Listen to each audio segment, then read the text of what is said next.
আসবে। আপনাকে থেমে থামিয়ে দেওয়ার জন্য অনেক কাঁটা বিছানো আছে, সেই কাঁটা আপনারা পাড়া দিবেন না। এই কাঁটাকে অতিক্রম করেই আপনার জীবনকে করতে হবে। জীবনের আলো কিন্তু সামনে।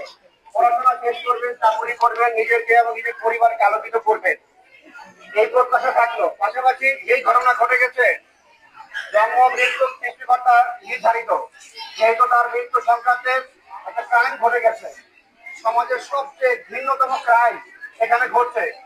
এইটা সংক্রান্তে যত ধরনের আইনগত ব্যবস্থা গ্রহণ করা দরকার, মিঠামইন থানা পুলিশের হয়ে আমি নিজে সেটা গ্রহণ করবো। এবং আপনারা কর্তব্য করবেন।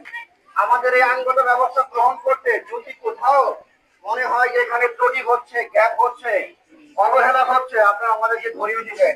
কারণ আপনাদের অনেক চোখ, আমাদের চোখ মিলে আমরা কাজ করলে এই ভিকটিম সংক্রান্তে সকল প্রকার আইনগত ব্যবস্থা আমরা খুব অল্প সময়ের মধ্যে গ্রহণ করবো।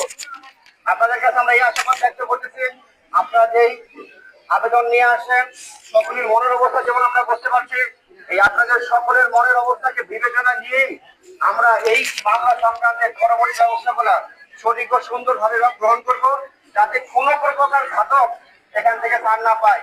আমরা সেই ব্যবস্থা করবো। সকলকে ধন্যবাদ। আমরা আশা করবো আপনাদের আবেদন আমরা বলছি, আপনারা আপনাদের স্বচ্ছ শিক্ষা প্রতিষ্ঠানে চলে যাবেন এবং ফলো করবেন। আপনারা চোখ খোলা রাখেন এই সংক্রান্তে সকল প্রকার আইনগত ব্যবস্থা গ্রহণ করা হচ্ছে কিনা। সবাইকে ধন্যবাদ। সবাই ভালো থাকবেন। আসসালামু আলাইকুম।